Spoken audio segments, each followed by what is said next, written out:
एक छोटे से गांव में बिल्लू नाम का एक लड़का रहता था। बिल्लू बहुत ही आलसी था। उसे काम करना बिल्कुल पसंद नहीं था, लेकिन बिल्लू चालाक भी बहुत था। वह हमेशा सोचता रहता था कि बिना मेहनत के पैसे कैसे कमाए जाए। एक दिन उसकी मां ने उसे समझाया, बेटा, खाली बैठने से अच्छा है कि तुम कोई काम शुरू करो। मां की बात सुनकर बिल्लू सोच में पड़ ही रह गया। अगले दिन बिल्लू ने एक दुकान खोलने का फैसला किया। उसने सोचा, अगर मैं कोई अनोखी दुकान खोलूं तो लोग जरूर आएंगे।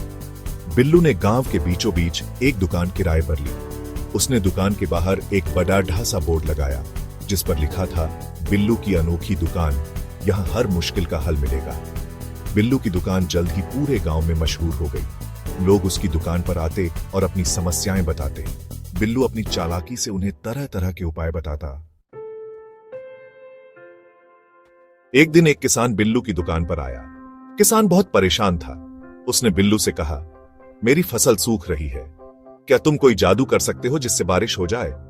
बिल्लू ने सोचा और बोला, हाँ, मैं बारिश करवा सकता हूं, लेकिन इसके लिए तुम्हें मुझे एक सोने का सिक्का देना होगा। किसान ने खुश होकर बिल्लू को सिक्का दे दिया। बिल्लू ने सिक्का जेब में रखा और बोला, अब तुम घर जाओ, कल सुबह तक बारिश जरूर होगी। अगले दिन सुबह बारिश होने लगी। किसान बहुत खुश हुआ। उसने सोचा कि बिल्लू ने ही बारिश करवाई है। वह बिल्लू को धन्यवाद देने उसकी दुकान पर गया। इस तरह बिल्लू अपनी चालाकी से लोगों को बेवकूफ बनाकर पैसे कमाने लगा।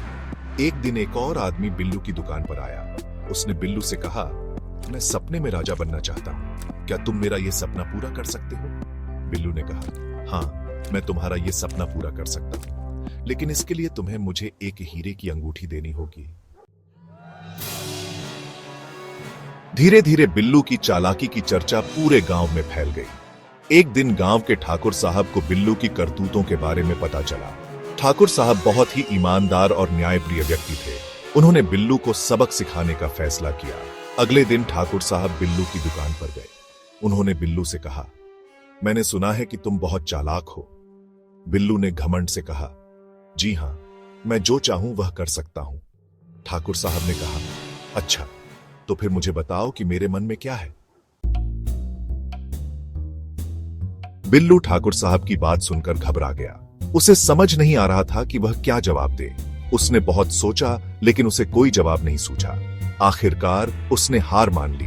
उसने ठाकुर साहब से कहा, मुझे माफ कर दीजिए ठाकुर साहब। ठाकुर साहब ने कहा, बिल्लू, चालाकी से तुम कुछ समय के लिए लोगों को बेवकूफ बना सकते हो, लेकिन सच्ची सफलता मेहनत और ईमानदारी से ही मिलती है। ठाकुर साहब की बात सुनकर बिल्लू को अपनी गलती का एहसास हुआ। उसने अपनी दुकान बंद कर दी और मेहनत करने का फैसला किया। बिल्लू ने कड़ी मेहनत शुरू कर दी। उसने खेती बाड़ी सीखी और ईमानदारी से काम करने लगा। धीरे धीरे बिल्लू ने सफलता हासिल की और पूरे गांव में उसका सम्मान बढ़ गया। बिल्लू ने यह सीख लिया कि सच्ची खुशी और सफलता का रास्ता ईमानदारी और मेहनत से होकर जाता है।